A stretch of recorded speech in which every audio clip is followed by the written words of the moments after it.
என்ன ரைட்ஸ் இருக்கு வீடியோ எடுக்க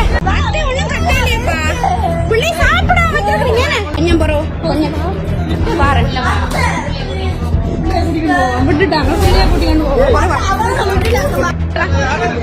என்ன ரைட்ஸ் இருக்கு வீடியோ எடுக்க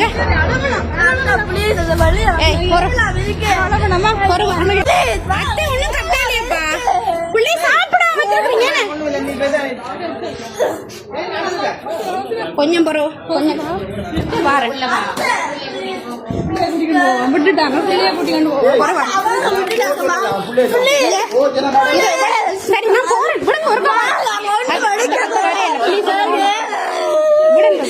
மீசான் டிவியின் தமிழ் பேசும் உறவுகளை அன்போடு வரவேற்றுக் கொள்கிறோம். இன்றைய இந்த காணொளியில வேலியே பயிரமேய்ந்த கதை, வேலிக்கு வைத்த முள்ளு காலில் தைத்ததை போல கிளிநொச்சி மாவட்டத்துல ஒரு அரச பாடசாலையில 16 குழந்தைகள் ஒரு பாலியல் வன்புணர்வுக்கு உட்படுத்த சம்பவம் யார் செஞ்சா, எதுக்கு செஞ்சா, இப்போதைக்கு போலீசார் என்னதான் நடவடிக்கை எடுத்திருக்கிறாங்க, இது சம்பந்தமாக பெற்றோருடைய அதிருப்திகள் என்ன, சமூக மட்டத்தில் என்ன விஷயம் எல்லாம் பேசப்படுது அப்படின்னு பல்வேறு விஷயங்களை தான் இன்றைய காணொளி தாங்கி வருது. இதுவரைக்கும் எங்களுடைய சேனலை யாரெல்லாம் சப்ஸ்கிரைப் பண்ணலையோ அவங்க எங்களோட சேனலை சப்ஸ்கிரைப் பண்ணி வைங்க, பிடித்திருந்தா லைக் பண்ணுங்க. இது சம்பந்தமா நீங்க என்ன நினைக்கிறீங்களோ அந்த ஒரு விஷயத்த கண்டிப்பா கமெண்ட்ல சொல்லுங்க அப்படின்னு ஒரு வினயமான வேண்டுதலோட வாங்க வீடியோக்குள்ள போகலாம். சரி, கிளிநொச்சி மாவட்டத்துல ஒரு அரச பாடசாலையில 16 குழந்தைகள் அதே பாடசாலையில பணிபுரிகின்ற ஒரு சிற்றூழியர், அவரே விளையாட்டுத்துறைக்கு பொறுப்பாக இருந்து கோச்சாகவும் கடமையாற்றவர் அப்படின்னு சொல்லப்படுது. இவர் பாத்ரூமுக்குள்ள கழிவறைக்கு கூட்டிட்டு போயிட்டு கிட்டத்தட்ட 16 குழந்தைகளை பாலியல் வன்புணர்வுக்கு உட்படுத்தியதாகத்தான் இந்த குற்றச்சாட்டு பதிவாகுது. இந்த ஒரு விஷயம் எப்படி வெளியே வந்துச்சு அப்படின்னு கேட்டீங்கன்னா, இந்த குறித்த மாணவர்களுடைய கல்வி நடவடிக்கைகளா இருக்கலாம், ஒழுக்கவியல் பண்பாடு சார்ந்த விஷயங்கள்ல மிகப்பெரிய ஒரு வீழ்ச்சி திடீரென்று ஏற்பட்டதுல இந்த குழந்தைகளுக்கு என்னதான் பிரச்சனை அப்படின்ற ஒரு சந்தேகம் ஆசிரியர் மட்டத்திலும் சரி, பாடசாலை மட்டத்திலும் சரி, பெற்றோருடைய மட்டத்திலும் சரி, இது ஒரு பெரிய ஒரு கேள்வியை எழுப்பி இருக்குது. இந்த சந்தர்ப்பத்துல தான் பாதிக்கப்பட்ட 2 குழந்தைகள் இப்படியான ஒரு சம்பவம் தொடர்ச்சியா நடக்குது அப்படின்ற ஒரு விஷயத்த சொன்னதுக்கு என்னங்க பாடசாலை மட்டத்துல ஒரு விசாரணையை அவங்க தொடங்குறாங்க. சிறுவர் பாதுகாப்பு அதிகாரிகள் அதே போல பாடசாலை அதிபர், ஆசிரியர் குழாம் அடங்கலாக இந்த விசாரணையை மேற்கொண்டதுல இவங்க என்ன பண்ணினாங்கன்னா, கிளிநொச்சி போலீஸ் நிலையத்துல ஒரு முறைப்பாடை செய்யறாங்க. அதுக்குன்னுங்க இவங்க என்ன பண்ணினாங்கன்னா, ஆசிரியர்களை வரவழைத்து ஒரு பெற்றோரை வரவழைத்து ஒரு வாக்குமூலத்தை வாங்கியிருக்கிறாங்க. இந்த ஒரு வாக்குமூலத்தை வாங்கியதுக்கு பிற்பாடு போலீசார் கடந்த புதன்கிழமை பாடசாலைக்கு போயிருக்கிறாங்க. சுமார் 12 மணி 1 மணி அளவுல போய் இவங்க என்ன பண்ணினாங்க அப்படின்னு கேட்டீங்கன்னா, குறித்த மாணவர்கள் எல்லாம் விசாரணைக்கு உட்படுத்தியிருக்கிறாங்க. விசாரணைக்கு உட்படுத்தினது எப்படி அப்படின்னு கேட்டீங்கன்னா, சமூக வலைதளங்கள்ல அது சார்ந்த ஒரு காணொளி மிகப்பெரிய ஒரு பேசுபொருளாக மாறி இருந்ததை பார்க்க முடிந்தது. அதான் ஒரு அறையில இந்த குழந்தைகள் எல்லாமே பூட்டி வச்சிருந்ததாக சொல்லப்படுது. சுமார் 1 மணிலிருந்து 4 மணி வரைக்கும் இந்த குழந்தைகள் பூட்டி வைக்கப்பட்டு விசாரணைக்கு உட்படுத்தப்பட்டதாக சொல்லப்படுது. அதற்கு பிற்பாடு என்ன பண்றாங்க அப்படின்னு கேட்டீங்கன்னா, போலீசார் அவங்களோட வாகனத்துல இந்த குழந்தைகள் எல்லாம் ஏற்றுக்கொண்டு போலீஸ் நிலையம் போவதற்கான ஏற்பாடுகளை செய்யும் பொழுதுதான் பெற்றோர் அந்த இடத்துல பாதிக்கப்பட்டது குழந்தைகளுடைய மனநிலையை புரியாம குற்றவாளிகள் போன்று எதற்கு நீங்க வழி நடத்துறீங்க, இது ஒரு முறையான விஷயம் கிடையாது, இருந்தாலும் விசாரணைக்கு ஒத்துழைக்கிறது எங்கட பொறுப்பு, நாங்க எங்களுடைய குழந்தைகளை நிச்சயமா போலீஸ் ஸ்டேஷனுக்கு நாங்க கொண்டு தருவோம், அதுக்கான ஒத்துழைப்பு நாங்க வழங்குவோம் என்று சொன்னதுக்கு இணங்க அங்க மிகப்பெரிய ஒரு புரளியும் மிகப்பெரிய ஒரு வாத பிரதிவாதங்களும் ஆனதுனால குழந்தைகள் எல்லாம் அல்லோலப்பட்டு கதறுகின்ற பயந்து ஆர்ப்பரிக்கின்ற அந்த காணொளியையும் பார்க்க முடிந்தது. இதுல குழந்தைகள் எத்தனை வயது அப்படின்னு கேட்டீங்கன்னா, 10 இருந்து 13 வயது வரைக்கும். இந்த குழந்தைகளுக்கு என்னதான் புரியும் அப்படின்ற மிகப்பெரிய ஒரு கவலையும் துக்கமும் சமூக மட்டத்துல பேசப்படுறத பார்க்க முடியுது. சரி, இது சம்பந்தமாக போலீசார் உடனடியாக போலீஸ் ஸ்டேஷனுக்கு போனாங்க. இது குறித்து விசாரணையில் என்ன முன்னேற்றம் அப்படின்னு பார்த்தீங்களா இருந்தா, இப்படியான விஷயங்கள்ல இந்த கைதுகள் ஏன் தள்ளி போகுது, ஏன் வேறு திசையில இந்த விசாரணைகள் இடம்பெறுது அப்படின்னு கேட்டீங்கன்னா, இதுக்கு பின்னால் நிச்சயமாக ஒரு அரசியல் தலையீடு இருக்கணும் அப்படின்ற ஒரு ஊகம் வலித்திருந்த நேரத்துல தான் நேற்றைய தினம் குறித்த நபர் கைது செய்யப்பட்டிருக்கிறாரு. எங்க அப்படின்னு கேட்டீங்கன்னா, பாராளுமன்ற உறுப்பினர் ஸ்ரீதரன் அவர்களுடைய ஒரு பிரத்யேகமான வீட்டில் வச்சுதான் மறைந்திருந்த சந்தர்ப்பத்தில் தான் போலீசார் இவரை கைது செஞ்சிருக்கிறாங்க. அப்ப ஸ்ரீதரன் எம்பி அவர்களுக்கும் இவருக்கும் என்னதான் தொடர்பு அப்படின்னு கேட்டீங்கன்னா, தமிழரசு கட்சியினுடைய கிளிநொச்சி மாவட்டத்தினுடைய இளைஞர் விவகாரம் மற்றும் விளையாட்டுத்துறைக்கு பொறுப்பானவராக, விளையாட்டுத்துறையின் இணைப்பாளராக கடமையாற்றியவர் தான் இதோடு சம்பந்தப்பட்டு இப்போது கைது செய்யப்பட்டிருக்கிறார் என்ற ஒரு தகவல் இப்போது வெளிவர ஆரம்பிச்சிருக்குது. ஒரு குற்றம் நடந்தாச்சு, பாதிக்கப்பட்டவங்களுக்கு நீதி தேவைப்படுகின்ற இந்த சந்தர்ப்பத்தில் பாதிக்கப்பட்டவங்களை குற்றவாளியாக ஆக்கி ஏதோ ஒரு வகையில் ஒரு அச்சுறுத்தலை உருவாக்கி இந்த ஒரு விஷயத்தை கைவிட்டணும் அப்படின்ற ஒரு விஷயம் இங்கு நடைமுறைப்படுத்துறத பார்க்க முடியுது.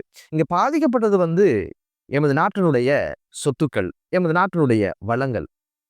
இந்த ஒரு விஷயத்தில் எப்படி அரசியல் தலையீடு இருக்க முடியும் என்ற ஒரு கேள்வி நமக்குள்ள இருக்குது இல்லையா? மக்களுடைய ஓட்டுநல வாக்கெடுக்கிறது, மக்களுக்கான பாதுகாப்பு என்று சொல்வது, சமூகம் என்று சொல்வது, நாடு என்று சொல்வது.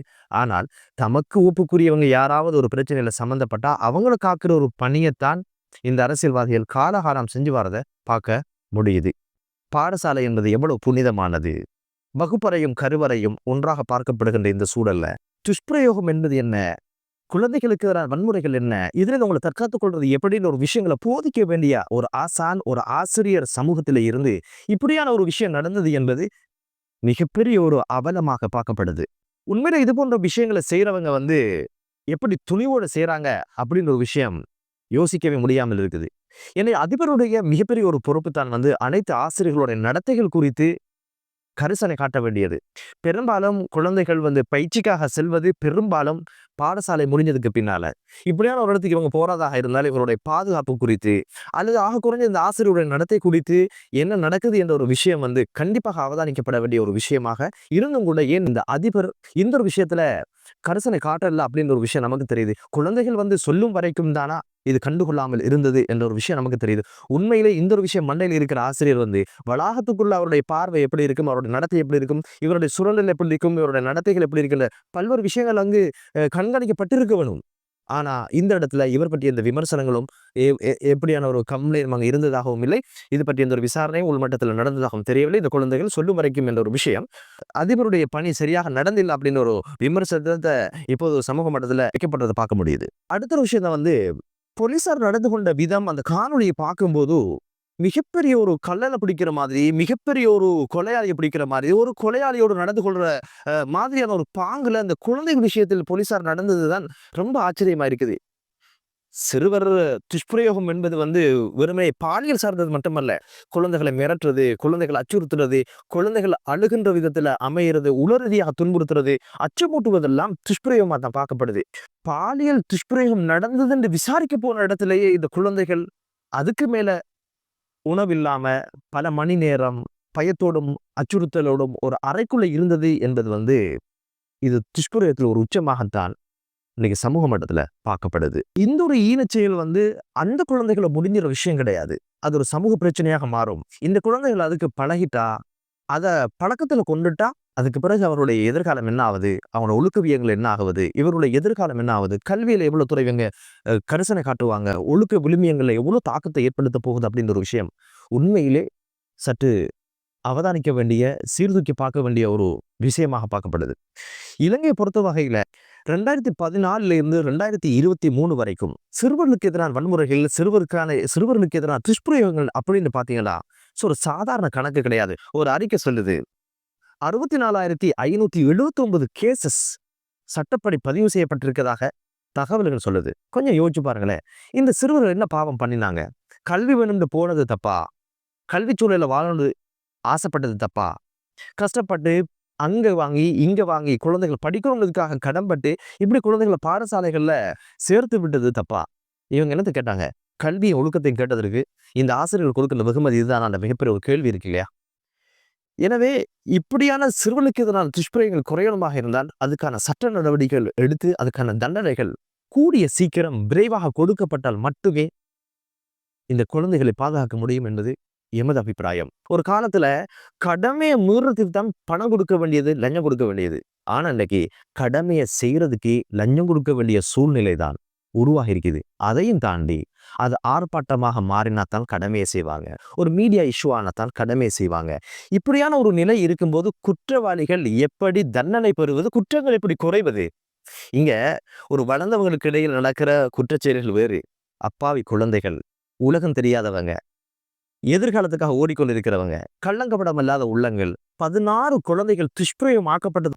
இந்த ஒரு விஷயம் எவ்வளவு தூரம் நடவடிக்கை எடுக்கப்பட வேண்டிய ஒரு சீரியஸான விஷயம் என்பது ஏன் புரியாமல் இருக்கிறதுதான் எமக்கு தெரியாது. இது பாராளுமன்றம் வரைக்கும் இது ஒரு பேசுபொருளாக மாறணும்.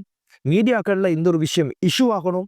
நிச்சயமாக சம்பந்தப்பட்ட அந்த குறித்த சந்தேக நபர் முறையாக விசாரணை நடத்தப்பட்டு சட்டத்தினூடாக அவருக்கான தண்டனை கொடுக்கப்பட்டால் மட்டும்தான் இது போன்ற அப்பாவி குழந்தைகளை சமூகத்தில் பாதுகாக்க முடிவதோடு இது போன்ற குற்றங்கள் குறைவதற்கான வாய்ப்புண்டு என்று கூறி, எனவே பாடசாலைகள் புனிதமானவை. வகுப்பறையும் கருவறையும் ஒன்றாக பார்க்கப்படுகின்ற இந்த சமூகத்துல ரோல் மாடலாக எடுக்கின்றவர்கள் ஆசிரியர்களை, அப்படியான ஆசிரியர்கள் முன்மாதிரி மிக்கவர்களாக இருக்கட்டும். இந்த குழந்தைகளுக்கும் பாதிக்கப்பட்ட குடும்பங்களுக்கும் நீதி கிடைக்கட்டும் என்ற ஒரு வினயமான வேண்டுதலை மீசான் டிவி முன்வைப்பதோடு, இது போன்ற இழி செயல்கள் சமூகத்தில் நடக்காமல் இருக்க இறைவனை பிரார்த்தித்தவராக, மாணவர் சமூகத்தை காக்கின்ற அரண்களாக ஒவ்வொரு பிரஜையும் மாறட்டும், ஒவ்வொரு ஆசிரியரும் இதய சுத்தியோடு செயல்படட்டும் என்று கூறி மற்றொரு காணொளியிலே உங்கள் அனைவரையும் சந்திக்கும் வரை விடைபெறுகிறேன். நன்றி.